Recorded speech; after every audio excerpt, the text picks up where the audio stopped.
Hello students, hi everyone, welcome learn commerce. और आज हम आपके सामने लाए हैं आपकी 11th क्लास की माइक्रो इकोनॉमिक्स। तो 11th क्लास की माइक्रो इकोनॉमिक्स के अंदर आज हम स्टार्ट करने जा रहे हैं अपना यूटिलिटी एनालिसिस का चैप्टर। आपको हमारी जो पिछली अकाउंट्स की वीडियोस है 11th क्लास की, आई होप वो आपको अच्छी लग रही होंगी, पसंद आ रही हैं तो लाइक कीजिए, शेयर कीजिए और साथ में सब्सक्राइब कीजिए if you like it the most. So आज हम स्टार्ट कर रहे हैं 11th क्लास की माइक्रो इकोनॉमिक्स का चैप्टर यूटिलिटी एनालिसिस। तो जैसे मैंने कहा था, हम अकाउंट्स के साथ साथ इकोनॉमिक्स और बिजनेस स्टडीज़ को भी लाएंगे। तो आज हम ला रहे हैं इकोनॉमिक्स का माइक्रो इकोनॉमिक्स। आपका स्टैट्स का पार्ट हमें थोड़ा बहुत किया था, अब दोबारा करेंगे स्टैट्स को। लेकिन अभी हम आज माइक्रो इकोनॉमिक्स का 11th क्लास का जो आपका कंज्यूमर बिहेवियर का चैप्टर है, बहुत इंपॉर्टेंट चैप्टर है। उसमें पहला टॉपिक हमारा यूटिलिटी का है, फिर इंडिफरेंस कर्व का है। पर आज की वीडियो के अंदर हम आपको समझ आ रहे हैं यूटिलिटी एनालिसिस का। तो आपका जो बहुत इंपॉर्टेंट यूनिट है, सेकंड यूनिट है थ्योरी ऑफ कंज्यूमर बिहेवियर। इस थ्योरी ऑफ कंज्यूमर बिहेवियर के अंदर हम पढ़ने जा रहे हैं यूटिलिटी एनालिसिस। ठीक है, अब ये यूटिलिटी एनालिसिस का मतलब हम स्टार्ट करने जा रहे हैं। तो यूटिलिटी का मतलब क्या होता है, पहले स्टार्ट करते हैं। देखो, हम जब भी कोई चीज़ कंज्यूम करते हैं, कोई भी चीज़ कंज्यूम करते हैं, तो उस चीज़ को चाहे हम रोटी खाएं, पानी पिएं, जूस पिएं, उस चीज़ के अंदर हमारी वांट को सेटिस्फाई करने की एक पावर होती है, और वही वांट सेटिस्फाइंग पावर को हम बोलते हैं यूटिलिटी। तो यूटिलिटी क्या चीज़ है? Want satisfying power. अब देखो, अगर हम स्टार्ट करते हैं यूटिलिटी के चैप्टर से, तो यूटिलिटी एनालिसिस में सबसे बड़ी डेफिनेशन यूटिलिटी की है। तो देखो, मैंने जैसे बताया, utility is the want satisfying power of a commodity. कोई भी चीज़, कोई भी गुड्स, कोई भी सर्विसेज, यानी कि जो भी कंज्यूमर किसी चीज़ को कंज्यूम करता है, यूज़ करता है, चाहे गुड्स खरीदे, गुड्स खाए, सर्विसेज यूज़ करे किसी की, उस चीज़ से उस कंज्यूमर को जो सेटिस्फैक्शन मिलती है वो कहलाती है यूटिलिटी। तो समझ आ गया, किसी भी चीज़ के अंदर हमारी वांट को सेटिस्फाई करने की एक पावर होती है, चाहे वो हमारी भूख मिटाए या प्यास बुझाए। तो उस वांट सेटिस्फाइंग पावर को हम यूटिलिटी बोलते हैं। और जो सेटिस्फेक्शन मिलती है हमें किसी भी कंज्यूमर को उस गुड्स को या सर्विसेज को कंज्यूम या यूज़ करने की वजह से, उसको बोलते हैं यूटिलिटी। अब वैसे देखा जाए, यूटिलिटी को हम नापेंगे कैसे? जैसे कोई चीज़ होती है तो हम किस दूध को हम लीटर में नाप लेते हैं, कपड़े को मीटर में नाप लेंगे, और कोई चीज़ होगी तो किलोग्राम में नाप लेंगे, कोई चीज़ किलोमीटर में आ जाएगी। तो अलग अलग चीज़ों के अलग अलग यूनिट्स बने हुए हैं। तो यूटिलिटी को नापेंगे कैसे, मेज़र कैसे करेंगे? तो हमारी थ्योरी के अंदर हम एक कार्डिनल अप्रोच पढ़ रहे हैं। तो कार्डिनल अप्रोच में कहा जाता है कि यूटिलिटी को किसी एक फॉर्म में मेज़र किया जा सकता है, और यूटिलिटी को मेज़र करेंगे हम यूटिल्स में। किसमें? यूटिल्स में।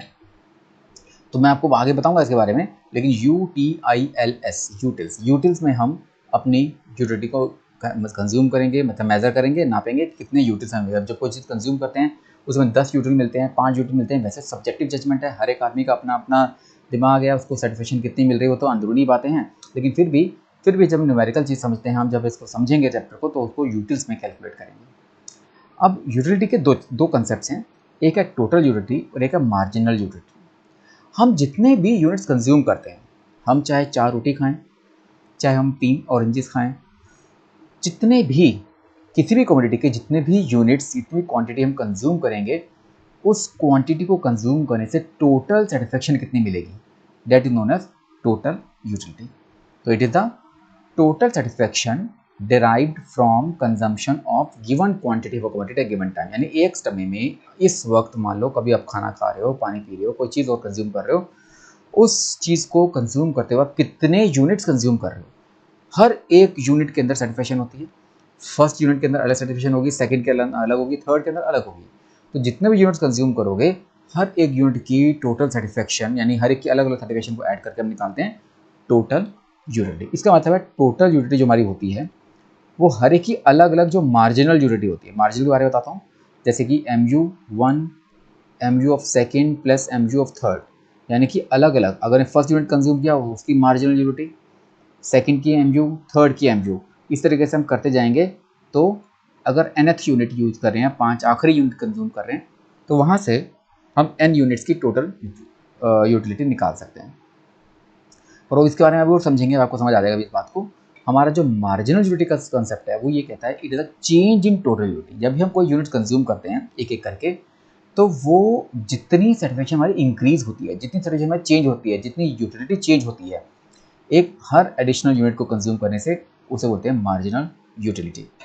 It is the change in total utility resulting from the consumption of an additional unit of a commodity.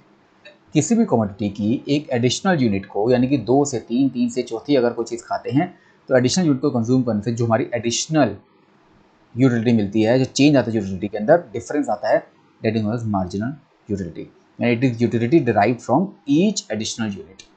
तो जिस तरीके से मैंने कहा था हर एक यूनिट से आपको सेटिस्फेक्शन मिलती है, तो फर्स्ट का मार्जिनल यूटिलिटी कितनी होगी, सेकंड की कितनी होगी, थर्ड की कितनी होगी। अगर 3 यूनिट्स भी कंज्यूम किए हैं तो तीनों की एमयू को ऐड कर दिया तो टोटल यूटिलिटी निकलती है, और उसी की टोटल यूटिलिटी के डिफरेंस को हम मार्जिनल यूटिलिटी बोलते हैं, यानी TUN माइनस TUN माइनस 1। इसको भी समझाता हूँ किसी एक एग्जाम्पल से भी, लेकिन अभी आपको समझ आ गया यूटिलिटी का मतलब एक हमारी वांट सेटिस्फाइंग पावर है, किसी भी चीज़ को कंज्यूम करने जो सेटिस्फेक्शन मिलती है, दैट इज यूटिलिटी। अब जितने यूनिट्स कंज्यूम करेंगे उस हर एक यूनिट की अलग अलग सेटिस्फेक्शन को ऐड करके टोटल यूटिलिटी निकलती है, और हर एक यूनिट के बाद जब हम एडिशनल यूनिट कंज्यूम करते हैं तो उस एडिशनल यूनिट से जो एक्स्ट्रा या एडिशनल कंजम्पशन से एडिशनल यूटिलिटी मिलती है उसको हम मार्जिनल यूटिलिटी बोलते हैं। अब इस मार्जिनल यूटिलिटी से जुड़ा हुआ एक बहुत बड़ा कंसेप्ट है, बहुत इंपॉर्टेंट कंसेप्ट है, वो है हमारा law of diminishing marginal utility.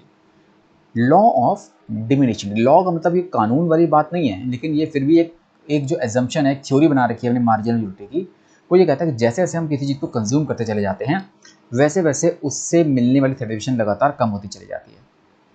तो ये हमारी डेफिनेशन है, as consumer consumes more and more units of the commodity, यानी एक के बाद एक लगातार अगर यूनिट कंज्यूम करते जाएंगे तो the marginal utility derived from each successive additional unit goes on declining या गोज ऑन डिमिनिशिंग। ये जो हम डिमांड का चैप्टर पढ़ेंगे आगे जाकर, तो डिमांड का जो थ्योरी है उसका बेस भी बनता है यही डिमिनिशिंग मार्जिनल यूटिलिटी। अब ये जो लॉ कहता है, जैसे कि अगर हमने पहली रोटी खाई तो उससे जो सेटिस्फेक्शन मिलती है उसके मुकाबले में सेकेंड रोटी से मिलने वाली सेटिस्फेक्शन कम हो जाएगी। ऐसी सेकेंड के मुकाबले में जो थर्ड रोटी से जो सेटिस्फेक्शन मिलेगी उससे सेटिस्फेक्शन और कम हो जाएगी। अगर हम एक एक करके जूस पी रहे हैं तो हर एक जूस का गिलास पीने के बाद जो हर एक्स्ट्रा सेकंड थर्ड से जो सेटिस्फेक्शन मिलेगी हमें सेकंड क्लास और थर्ड क्लास से, वो लगातार कम होती चलेगी, क्योंकि पेट भरता चला जाएगा, हमारी सेटिस्फेक्शन कम खत्म होती चली जाती है, मैक्सिमम लेवल आता चला जाता है, जिसके बाद वो सेटिस्फेक्शन लेवल कम होता चला जाता है, जो भी किसी भी चीज़ से हमें सेटिस्फेक्शन मिल रही हो। तो जैसे जैसे कंज्यूमर लगातार एक के बाद एक यूनिट्स कंज्यूम करता जाएगा तो जो उससे एडिशनल यूटिलिटी मिल रही है हर एक एडिशनल यूनिट से वो लगातार डिमिनिश होती चली जाएगी। तो इसको समझते हैं अब एक टेबल के थ्रू। अब टेबल में मैं आपको बताना चाहता हूँ, ये जो टोटल यूटिलिटी और मार्जिनल यूटिलिटी का कंसेप्ट मैंने आपको बताया है, ठीक, इसको हम एक टेबल के थ्रू समझते हैं। जैसे कि यहाँ पर बता रहा हूँ कि कितने यूनिट्स कंज्यूम कर रहे हैं, और ये मार्जिनल यूटिलिटी है और ये टोटल यूटिलिटी है, और जितने भी निकालेंगे यूटिल्स में ही निकालेंगे हम, ये हम यूटिल्स में निकालेंगे, और ये भी यूटिल्स में, जो मैंने बताया था कि इसका यूनिट बन जाएगा यूटिल्स। देखो, मान लो आपने पहला यूनिट कंज्यूम किया, किसी भी यूनिट, किसी भी कमोडिटी का, जैसे पहली रोटी खाई या पहला जूस पिया, तो पहला यूनिट कंज्यूम करने से मान लो उससे हमें मिली सेटिस्फेक्शन 10 यूटिल की। अगर पहले से 10 मिले तो टोटल 10 यूटिल्स हो गई हमारे पास, और तो कुछ है ही नहीं हमारे पास, पहले से जो 10 मिली है वही टोटल है हमारे लिए। अब अगर हम सेकंड कंज्यूम करते हैं तो सेकंड कंज्यूम करने से, जैसे मैंने बताया, जैसे जैसे कंज्यूम करते जाएंगे तो उससे मिली सेटिस्फेक्शन लगातार कम होती चली जाती है। इसका मतलब है जो सेकंड सेटिस्फेक्शन मिलेगी ना वो कम मिलेगी पहले के मुकाबले में। तो मान लो सेकंड से जो सेटिस्फेक्शन मिल रही है वो 8 की मिल रही है। अब पहले से 10 मिली, दूसरे से 8 मिली। जब पहले से 10 यूटिल्स मिले थे तो टोटल यूटिल्स 10 हो गए थे। अब दूसरे से अगर 8 मिलते हैं तो मतलब दो मिलाकर कितने हो गए, 18 यूटिल्स। ठीक है ना, पहले में 10, दूसरे में 8, तो दोनों मिलाकर 18। इसी तरीके से अगर हम एक एक करके और यूनिट्स कंज्यूम करते हैं, मान लो 3, 4, 5, आपने third unit, fourth unit, fifth unit भी कंज्यूम किया किसी चीज़ का, तो उससे भी लगातार सेटिस्फेक्शन कम होती चली जाएगी। मतलब थर्ड से, जैसे फर्स्ट से 10 मिले, सेकंड से 8 मिले थे, तो थर्ड से 5 यूटिल्स मिल रहे हैं, फोर्थ से 2 यूटिल्स, और फिफ्थ से कोई सेटिस्फेक्शन नहीं मिल रही। मान लो आपके पास 4 रोटी खाने के बाद आपका पेट भर जाता है, सेटिस्फेक्शन नहीं मिल रही है, तो इसका मतलब 5 में से कुछ भी सेटिस्फेक्शन नहीं मिलेगी, आपकी 0 हो जाएगी। अब इसको ऐड करते हैं तो टोटल यूटिलिटी बनती है कैसे, जैसे पहले से 10 मिली थी, दूसरे से 8 मिली थी, दो मिलाकर 18 हो गई। अब तीसरे से अगर 5 यूटिल्स मिले हैं तो तीनों मिलाकर कितनी हो गई, 23। फिर चौथे से अगर 2 मिली हैं तो 4 मिलाकर कितने हो, 25। तो मतलब 10 + 8 18, 18 + 5 23, 23 + 2 25, 25 + 0 25, क्योंकि 5 में से कोई यूटिलिटी नहीं मिली। इसका मतलब है टोटल मिलाकर जितनी सेटिस्फेक्शन 4 में मिल रही थी वही 5 में मिल रही है। इसका मतलब एक्स्ट्रा 5वीं रोटी या 5वां यूनिट कंज्यूम करने से आपको कोई एक्स्ट्रा सेटिस्फेक्शन नहीं मिलती है, पर उसके बाद भी अगर बाय असम्पशन अगर आप कंज्यूम करते हो, छठी यूनिट भी आप कंज्यूम करते हो, तो वो ओवर ईटिंग का एक एग्जाम्पल बन जाता है। और ओवर ईटिंग की वजह से आपकी सैचुरेशन नेगेटिव भी आ सकती है, वॉमिटिंग हो सकती है, कुछ भी तबीयत खराब हो सकती है, मतलब वो सैचुरेशन नेगेटिव आ सकती है। तो सैचुरेशन नेगेटिव आएगी तो टोटल सैचुरेशन जो भी था 25 मिल रही थी हमें, वो गिर के 23 पे आ सकती है। तो क्या पता लगा, एक एक करके हम यूनिट्स कंज्यूम कर रहे हैं, तो हर एक यूनिट कंज्यूम करने के बाद आपकी मार्जिनल यूटिलिटी डिमिनिश हो रही है 10, 8, 5, 2, 0, -2। और जो टोटल यूटिलिटी है वो तो एम को ऐड करके आ रहा है। जैसे मैंने बताया था टी अगर आपको किसी का भी निकालना है तो MgO1 plus MgO2 plus MgO3, अगर आप 3 का निकालते हो 10 प्लस 8 प्लस 5 हो जाएगा। ऐसे ही आप करते जाओगे तो आखिरी यूनिट तक पहुंच सकते हो। ठीक, और अगर आपको MgO निकालना है, टोटल तो मैंने समझा दिया। मार्जिनल यूटिलिटी निकालने का तरीका क्या होता है, जो TUn minus TUn minus 1। For example आपको MgO निकालना है फोर्थ यूनिट का, मान लो इसका निकालना है, तो फोर्थ यूनिट का MgO निकालना है तो हम क्या करेंगे, n को 4 लिया तो TU हो जाएगा 4 का, और माइनस TU हो जाएगा 4 माइनस 1 3 का। तो फोर्थ का TU माइनस थर्ड का TU, फोर्थ का TU कितना है 25, और ये कितना है 23। तो 25 माइनस 23 यानी कि 2। इसका मतलब है ये जो 2 है हमारा, ये मार्जिनल यूटिलिटी होगी फोर्थ यूनिट की। हमने किया क्या, 25 में 23। तो सिंपल सी बात है, अगर आपको MgO दे रखा हो तो MgO को ऐड करते जाओ, TU आता जाएगा। फिर 10 प्लस 8 18, 18 प्लस 5 23, 23 प्लस 2 25। और अगर TU दे रखा हो और MgO निकालना हो तो डिफरेंस ले लो। जैसे पहले में 10, एक में 10 थे और दो मिलाकर 18 हो गए थे, 2 मिल डिफरेंस कितना हो गया 8 का, ठीक है ना। उसके बाद डिफरेंस कितना हुआ 18 और 23 का 5 का, फिर 23 और 5 का डिफरेंस 2, 25 को 25 में कोई चेंज नहीं हुआ, एडिशन नहीं हुआ तो 0। इस तरह से 8 5 2 0 हमारा आता जाएगा, ये हमारा MgO निकलता जाएगा। तो पता लगा कि MgO निकालना हो तो TU, 2 TU में डिफरेंस निकाल लो, और अगर आपको MgO निकालना हो तो सॉरी TU निकालना हो तो MgO को ऐड करके कोमुलेटिव करके आप TU निकाल सकते हो। अब इस चीज़ को मैंने बताया, जो टोटल यूटिलिटी मार्जिन का कंसेप्ट तो समझ आ गया TU MgO का। अब इसको एक डायग्राम थ्रू समझते हैं। जो डायग्राम बनेगा इसका वो इस तरीके से बनता है, देखो यहाँ हम दिखा रहे हैं यूनिट्स, और यहाँ दिखा रहे हैं टोटल यूटिलिटी और मार्जिनल यूटिलिटी। और जो पहले हम देखो, तो पहले हम TU को देखते हैं। देखो TU हमारा लगातार इंक्रीज हो रहा है, 10, 18, 23, 25। मैंने फर्स्ट यूनिट से स्टार्ट किया है, तो फर्स्ट यूनिट से 10 है, फिर 18, फिर 23, यानी लगातार बढ़ रहा है। बढ़ने के बाद एक जगह रुकता है, रुकने के बाद फिर ये नीचे गिरता है। तो इस चीज़ को हम फोकस करेंगे यहाँ डायग्राम में।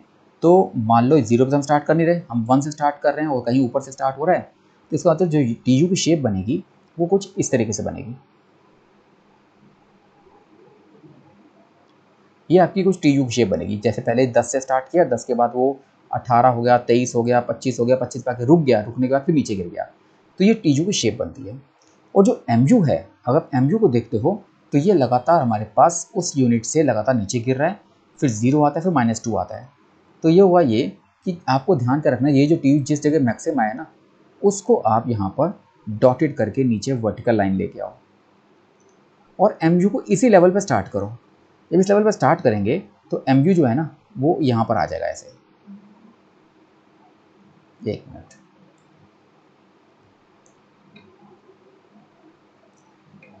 आप ऐसे बनाओ, ये आपका MgO की शेप बन जाएगी, ठीक है।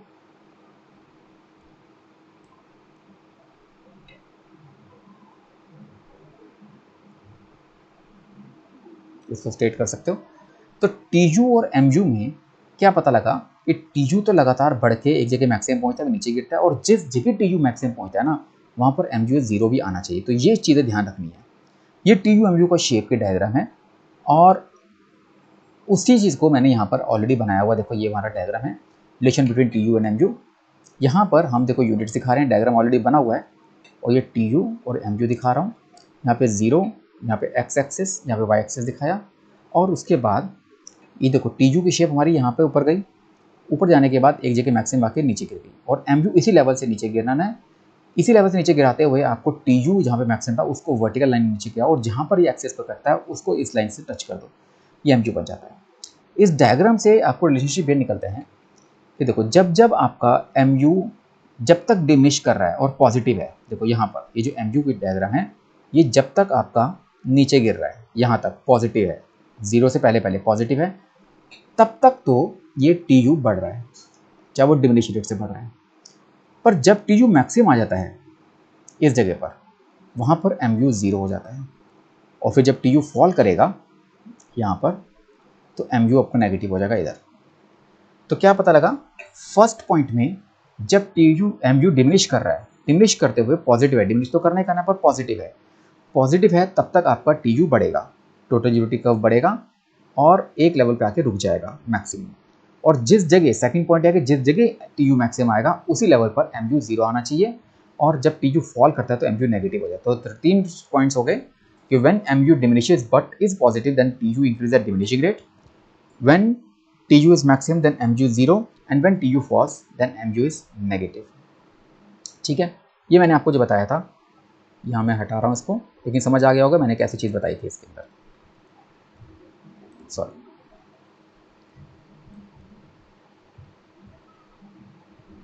ठीक है, ये आपको डायग्राम के साथ मैंने रिलेशनशिप समझा दी। तो आई होप ये आपको अब तक तो समझ आ ही गया होगा कि what is utility, what is total utility, what is marginal utility, what is law of diminishing marginality, इसका शेड्यूल कैसे बनता है, डायग्राम कैसे बनता है, और रिलेशनशिप कैसे निकालते हैं टी यू और एम यू के बीच में। ठीक है, तो अगर पसंद आ रहा है तो लाइक करो, शेयर करो और सब्सक्राइब करो अगर नए लोग जुड़ते हैं तो। अगला जो हमारा कंसेप्ट आता है वो है कंज्यूमर इक्विलिब्रियम। इक्विलिब्रियम का मतलब होता है एक बैलेंस, जैसे तराजू होता है ना इधर ना उधर, यानी कि एक ऐसी पोजीशन जहाँ से कंज्यूमर को मैक्सिमम सेटिस्फेक्शन मिलती है और वहाँ से वो अपने आप को चेंज नहीं करना चाहता। तो ये कंज्यूमर इक्विलिब्रियम वो सिचुएशन है व्हेन अपनी इनकम को अगर एक कंज्यूमर इस तरीके से खर्च करे किसी भी कमोडिटी की परचेज पर, या एक से ज़्यादा कमोडिटीज पर भी अगर खर्च करता है, इस तरीके से खर्च करे जहाँ पर उसको मैक्सिमम सेटिस्फेक्शन मिलती है, that point is known as consumer equilibrium. समझ के? It is a situation when he spends his income on a purchase of a commodity or on different commodities in such a way which gives him maximum satisfaction. तो जिस जगह maximum satisfaction मिल जाएगा अपनी income को खर्च करने से, वो पॉइंट उसका कंज्यूमर इक्विलिब्रियम का पहुंच जाता है। और वो जहाँ पे सेटिस्फेक्शन उसको मिलती है ना मैक्सिमम, वहाँ से उसकी टेंडेंसी रहती है कि वो चेंज नहीं करता अपने आप को, इसलिए इस पॉइंट को हम इक्विलिब्रियम पोजीशन बोलते हैं। अब इस चीज़ को समझते हैं एक एग्जांपल के थ्रू। अब मैंने आपको कार्डिनल अप्रोच बताया था भी। कार्डिनल अप्रोच वो होती है जिसके अंदर माना जाता है कि हम अपनी यूटिलिटी को मेज़र कर सकते हैं, नाप सकते हैं। वैसे तो मुश्किल है, पर फिर भी हमें इकोनॉमिक्स समझनी है तो नापना भी ज़रूरी है। तो कार्डिनल अप्रोच जो इस यूटिलिटी एनालिसिस के अंदर है, क्योंकि जो ऑर्डिनल अप्रोच दूसरी अप्रोच है उसको हम नेक्स्ट चैप्टर में पढ़ेंगे। तो जो कार्डिनल अप्रोच है इस यूटिलिटी एनालिसिस का, उसमें माना जाता है कि utility can be measured in utils. हम इसको यूटिल्स में मेजर कर सकते हैं अपनी सेटिस्फेक्शन को, अपनी यूटिलिटी को। और इस यूटिलिटी का जो हम कैलकुलेट कर रहे हैं सारा, इसका यूनिट कहलाएगा यूटिल्स, जो मैंने आपको यहाँ बताया। ठीक है, अब इसको समझते हैं एक एग्जांपल के साथ। हम बात करेंगे इसी कंज्यूमर इक्विलिब्रियम की कंडीशन एक सिंगल कमोडिटी केस में। जैसे बताया था कि अगर कंज्यूमर अपनी इनकम को खर्च करता है किसी एक कमोडिटी में या एक से ज़्यादा कमोडिटीज़ में। तो पहले बात करें सिंगल कमोडिटीज़ में, यानी कि अगर वो अपनी इनकम को खर्च करता है सिंगल कमोडिटी के अंदर, तो उसका मैक्सिमम सेटिस्फेक्शन लेवल कहाँ पे आएगा। तो उसका एक एग्जांपल लेके चलते हैं, उसमें कंडीशन पहले लेके चलते हैं कि कंडीशन ये है कि M U in terms of money, देखो एम यू यूटिल्स में निकालते हैं, लेकिन अगर एम यू को अगर मनी की टर्म्स में निकाल लें और वो कंपेयर करें प्राइस के साथ, और जिस पॉइंट पर वो M U in terms of money और प्राइस बराबर आ जाएगा, उस पॉइंट को कंज्यूमर इक्विलिब्रियम कंडीशन कहेंगे। अब ये M U in terms of money निकालेंगे कैसे? M U in terms of money निकालने के लिए जो एम यू आपने अब तक निकाला है यूटिल्स में, ठीक है, उसको डिवाइड कर देंगे एम यू ऑफ रुपी से। अब ये एम यू ऑफ रुपी क्या होता है? एम यू ऑफ रुपी का मतलब होता है अगर वही 1 रुपया जिस कमोडिटी पे आप खर्च कर रहे हो उसके मुकाबले में किसी और कमोडिटी पे खर्च करते हो और वहाँ से आपको एडिशनल सेटिस्फेक्शन मिलती है, that is called M U of rupee. Means M U rupee का मतलब the additional satisfaction which you get by spending a rupee on some other commodity. अब ये M U in terms money निकाल लिया। इसी चीज़ को अगर हम इक्विफाई करें तो M U of product utils में और एम यू ऑफ रुपी, इन दोनों को डिवाइड करते हैं तो M U in terms of money निकलता है, और उसको कंपेयर करेंगे प्राइस के साथ। यानी एम यू ऑफ प्रोडक्ट और एम यू ऑफ रुपी को डिवाइड करके उसको कंपेयर करेंगे प्राइस के साथ, और जहाँ जिस लेवल बराबर आ जाएंगे उस लेवल को हम इक्विलिब्रियम कंडीशन कंज्यूमर का बोलेंगे। चलो समझते हैं इसको एग्जाम्पल के साथ।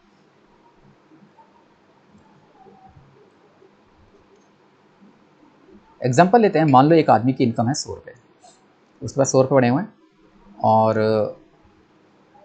प्रोडक्ट है प्राइस 5 रुपये, 5 रुपये का प्रोडक्ट है और उसके पास 100 रुपये हैं और मार्जिनल ड्यूटी ऑफ मनी को हम 2 रुपये 2 मान के चलते हैं, यानी कि एक अगर वो एक्स्ट्रा खर्च करता है किसी और कमोडिटी के ऊपर तो उसको 2 मतलब 2 सैटिस्फैक्शन एक्स्ट्रा मिलते हैं, 2 पॉइंट्स एक्स्ट्रा मिलते हैं, तो उसकी मार्जिनल ड्यूटी ऑफ मनी बन जाती है।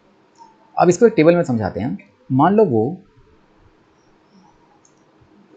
वो एक एक करके 5 यूनिट्स कंज्यूम करता है, 1 2 3 4 5, और जैसे बताया था लॉ ऑफ डिमिनिशिंग मार्जिन का रूल है कि जैसे यूनिट्स कंज्यूम करते जाएंगे तो उसका सैटिस्फैक्शन लेवल कम होता जाएगा।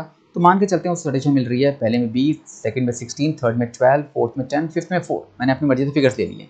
ये जो MU है ये यूटिल्स में है, ठीक है, लेकिन आपको निकालना है MU in rupees, in terms of money. तो कैसे निकालेंगे? MU in terms of money निकालने का मतलब था MU इन यूटिल्स को आपने डिवाइड करना है MU ऑफ मनी से, MU ऑफ रुपीज़ से। तो कैसे करते हैं? 20/2 10, 16/2 8, 12/2 6, 10/2 5 और 4/2 2। सिंपल। भाई MU इन यूटिल्स अपनी मर्जी से ले लिया मैंने फिगर्स, लेकिन MU in terms of money अगर निकालना है तो MU इन यूटिल्स को डिवाइड कर दो MU ऑफ रुपीज़ से। डिवाइड करके आपने निकाल लिया कि हर एक यूनिट के साथ आपको कितने रुपए की सैटिस्फैक्शन मिल रही है। अब इसको कंपेयर करके अपने प्राइस से, जब प्राइस से कंपेयर करते हैं तो आपने जब पहला यूनिट खरीदा, मैं इसको समझाता हूँ, जब पहला यूनिट खरीदा तो आपको रुपीज़ में मान लिया है तो 10 रुपये के बराबर सैटिस्फैक्शन मिल रही है। उस 10 रुपये की सैटिस्फैक्शन को आपने पे कितना कर रहे हो? 5 रुपये। तो 5 रुपये पे कर अगर आपको सैटिस्फैक्शन 10 रुपये की मिलती है तो आपको 5 रुपये का फायदा हो रहा है। इसका मतलब आपको फायदा हो रहा है तो आप एक और खरीदोगे, एक और खाओगे। तो आपने क्या किया? एक और खरीद लिया। अब सेकंड यूनिट खरीदा तो यहाँ पे हमने कन्वर्ट किया कि आपको इसमें 8 रुपये की सैटिस्फैक्शन मिल रही है सेकंड में 8 रुपये की मिल रही है और पे अभी 5 रुपये कर रहे हो क्योंकि प्राइस तो 5 ही है, इसमें आपको 3 का गेन हो रहा है। इस तरह से और आगे चले, थर्ड यूनिट कंज्यूम किया, आपको सैटिस्फैक्शन मिल रही है 6 रुपये की और पैसा पे कर रहे हो 5 रुपये, तो यहाँ पर आपको 1 रुपये गेन। तो जब तक आपका जो MU है, सैटिस्फैक्शन लेवल है, प्राइस से ऊपर है, हर कंज्यूमर चाहता है कि जितना प्राइस में पे करूँ सैटिस्फैक्शन मुझे ज़्यादा मिले या कम से कम उतनी तो मिले। तो इस तरीके से उन्हें 1 2 3 4 करके जब चौथे यूनिट पहुंचा तो पता लगा उसको कि प्राइस भी 5 पे कर रहा हूँ, सैटिस्फैक्शन 5 मिल रही है। यहाँ पर दोनों बराबर आ जाते हैं। हमें यही चाहिए था कंडीशन कि MU in terms of money must be equal to price, क्योंकि जब तक ये 1 2 3 कर रहा था पहले 3 यूनिट्स तक तो उसकी MU सैटिस्फैक्शन लेवल ज़्यादा था प्राइस से, तो वो खरीदता जा रहा था। लेकिन जैसे चौथे यूनिट पे पहुंचा तो उसका जो सैटिस्फैक्शन लेवल है 5 रुपये के बराबर, वो प्राइस के भी बराबर आ रहा है, यानी कि उसको नेट गेन कुछ नहीं है इसके अंदर। इसका मतलब यहाँ पे रुक जाएगा वो, ये उसका इक्विलिब्रियम पोजीशन है, क्योंकि इस जगह पर उसका MU इन टर्म्स मनी और प्राइस बराबर आते हैं। क्योंकि इसका अगर 5वां यूनिट खरीदने की बात सोचता है तो 5 रुपये पे कर उसको सिर्फ 2 रुपये सैटिस्फैक्शन मिल रही है इसके अंदर, तो यहाँ पर वो नहीं जाना चाहेगा, ठीक है। तो वो तब तक खरीदता रहेगा, खाता रहेगा जब तक उसका जो satisfaction level in terms of money है वो प्राइस के बराबर या प्राइस से ऊपर रहे। जैसे ही प्राइस के बराबर आ जाएगा, क्योंकि सैटिस्फैक्शन लेवल तो गिर रही है, तो जैसे ही प्राइस के लेवल के बराबर आएगा वहाँ पर वो खरीदना बंद कर देगा, ये इक्विलिब्रियम पॉइंट बन जाएगा। तो 4 यूनिट्स, तो रिजल्ट ये निकला इसमें, the consumer will reach the equilibrium when he consumes 4 units, ठीक है ना। 4 यूनिट्स खरीदा क्योंकि इस लेवल पर जो कंडीशन है इक्विलिब्रियम की वो आपकी पहुंच रही है, यानी MU in terms of money is equal to price, ये कंडीशन आपकी इक्विलिब्रियम पर पहुंच जाती है। ये आपका होगा सिंगल कमोडिटी केस में कंज्यूमर इक्विलिब्रियम। क्लियर हो गया होगा? आई होप आपको सब कुछ समझ आ रहा होगा, और पसंद आ रहा है तो लाइक जरूर करो और सब्सक्राइब भी जरूर करो। अब बात करते हैं इसमें अगला concept, law of equi marginal utility. अब जो कंसेप्ट पहले समझा दूँ है क्या। जैसे मैंने बताया था कि अपनी इनकम को वो एक गुड्स के मुकाबले में एक से ज़्यादा गुड्स पर भी खरीद सकता है, खर्च कर सकता है। उसके लिए हमारे पास आपको कंडीशन बताती है, it states that when a consumer spends his income on different commodities, यानी एक नहीं एक से ज़्यादा कमोडिटीज पर अगर वो खर्च करता है तो ही विल अटेन द इक्विलिब्रियम और मैक्सिमाइज सेटिस्फैक्शन। किस पॉइंट पर? Where ratio between marginal utility and price of different commodities are equal and which in turn is equal to marginal utility of money. मैं दोबारा समझाता हूँ। अगर कंज्यूमर अपनी income को अलग अलग कमोडिटीज पे खर्च करता है तो उसका इक्विलिब्रियम लेवल या उसका सैटिस्फैक्शन मैक्सिमम लेवल उस जगह पर पहुंचेगा जहां पर अलग अलग कमोडिटीज की मार्जिनल यूटिलिटी और प्राइस की ratio of marginal utility and price are equal, यानी अलग अलग कमोडिटीज की MU और प्राइस की जो रेशियो होगी वो जब बराबर आ जाएगी वहां पर उसका मैक्सिमम सैटिस्फैक्शन लेवल पहुंच जाएगा, ठीक है। इसको भी समझते हैं। अब इसको समझ रहे हैं इसी लॉ ऑफ इक्वी मार्जिनलिटी को टू कमोडिटी केस में, यानी कि अगर एक कंज्यूमर अपनी इनकम को दो कमोडिटी पर खर्च करता है तो उसके लिए कंडीशन क्या है। जैसे मैंने बताया था, दो कमोडिटी के केस में कंज्यूमर को मैक्सिमम सैटिस्फैक्शन मिलती है जब marginal utility of two goods और उन दो गुड्स के प्राइजेस की रेशियो जब बराबर आ जाए। इसको मैं कन्वर्ट कर रहा हूँ कि marginal utility of two goods मतलब कि MU मतलब दोनों गुड्स की मार्जिनल यूटिलिटी और प्राइजेस की ratio MU of x upon price of x is equal to MU of y upon price of y, यानी दो गुड्स की मतलब x और y की MU और प्राइस की रेशियो। पहले वाले गुड्स की MU और प्राइस की रेशियो होगी MU x upon price of x, और दूसरी वाली कमोडिटी की MU और प्राइस की रेशियो होगी MU y upon price of y। और जब ये दोनों बराबर आ जाएंगे तो हमारे पास इक्विलिब्रियम कंडीशन अचीव हो जाती है। इसको लिखने का तरीका एक और भी है जिसमें हम MU ऑफ x और MU ऑफ y यानी कि दोनों गुड्स की मार्जिनलिटी और दोनों गुड्स की प्राइजेस की रेशियो जब बराबर आ जाती है, और वो भी जब हमारे पास मार्जिनलिटी ऑफ मनी के बराबर पहुंच जाती है, तो इक्विलिब्रियम कंडीशन अचीव हो जाती है। ये हमारी कंडीशन है। अब समझते हैं इसको एक एग्जांपल के साथ। एग्जांपल के थ्रू समझते हैं। तो मान के चल रहे हैं एक कंज्यूमर के पास 20 रुपये हैं और दो गुड्स पे खर्च कर रहा है, जिसमें कि एक एक्स है एक वाई, और दोनों का प्राइस दे रखा है 3 रुपये और 4 रुपये कि एक्स का प्राइस 3 रुपये पर यूनिट और वाई का 4 रुपये पर यूनिट, और उसकी MU ऑफ M यानी मनी की MU है वो 9 ऑलरेडी गिवन है, तो इससे हम कंपेयर कर लेंगे बाद में। हमने क्या किया, हमने माना कि वो एक एक करके 1 2 3 4 5 6 यूनिट्स कंज्यूम कर रहा है, और अपनी मर्जी से हमने MU ऑफ x यूटिल्स में और MU ऑफ y यूटिल्स में निकाल लिया। ठीक है, देखो अगर वो एक एक करके x खरीदता है तो उसकी सैटिस्फैक्शन लेवल नीचे जा रही है 36, 33, 30, 27, 24, 21, यानी खरीदता जा रहा है, खाता जा रहा है, तो x का सैटिस्फैक्शन लेवल कम होता जा रहा है। सिमिलरली y का भी देखेंगे तो y का भी सैटिस्फैक्शन लेवल लगातार कम होता जा रहा है। देखो MU ऑफ x और MU ऑफ y तो हमने एज्यूम कर लिया, ठीक है लेकिन हमें निकालना क्या है, हमें निकालना है इनकी रेशियो, MU और प्राइस की रेशियो। और प्राइस क्या है इसके अंदर, x का प्राइस है 3 रुपये, तो हम निकालेंगे MU of x upon price of x। तो MU of x upon price of x यानी कि प्राइस ऑफ x तो 3 रुपये है, तो डिवाइड कर दो उसको 3 से। 36 upon 3 12, 33 upon 3 11, 30 upon 3 10, 27 upon 3 9, 24 upon 3 8 and 21 upon 3 7। ये निकालिए MU of x upon price of x। उसके बाद MU of y upon price of y निकालते हैं अगर, और y का प्राइस दे रखा है 4 रुपये, तो 4 से डिवाइड करेंगे MU ऑफ y को।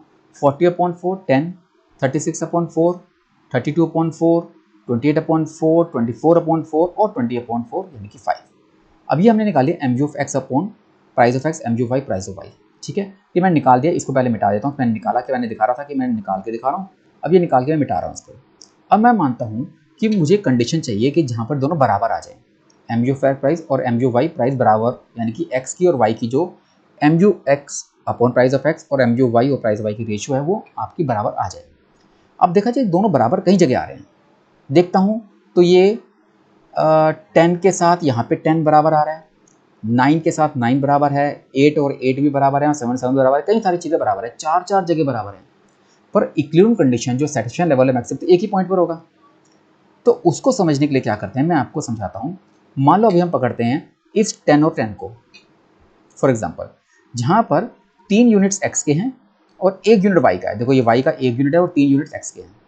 देखो यहाँ पर अगर मैं 3x और 2y लेता हूँ तो मेरे पैसे कितने खर्च होंगे, 3x इंटू 3, 3 मल्टीप्लाई 3 9 रुपीज़, और 2y का मतलब 2 इंटू 4 8 रुपीज़, यानी 17 नहीं 2 ये 1 है, सॉरी यहाँ गलती कर दी है, 1y है,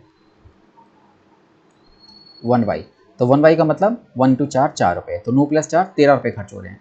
मेरे पास 20 रुपये हैं और यानी मेरे पास स्कोप है कि और सैटिस्फैक्शन लेवल बढ़ा सकता हूँ मैं, क्योंकि इतनी सैटिस्फैक्शन मुझे मिलेगी नहीं। इसका मैं 10 वाले को मैं कैंसिल कर देता हूँ। ठीक है, अब चलता हूँ 9 की तरफ। 9 में चलता हूँ अगर मैं, तो यहाँ पर मैं खरीद रहा हूँ 4 यूनिट्स x के और 2 यूनिट्स y के, 4x के और 2y के।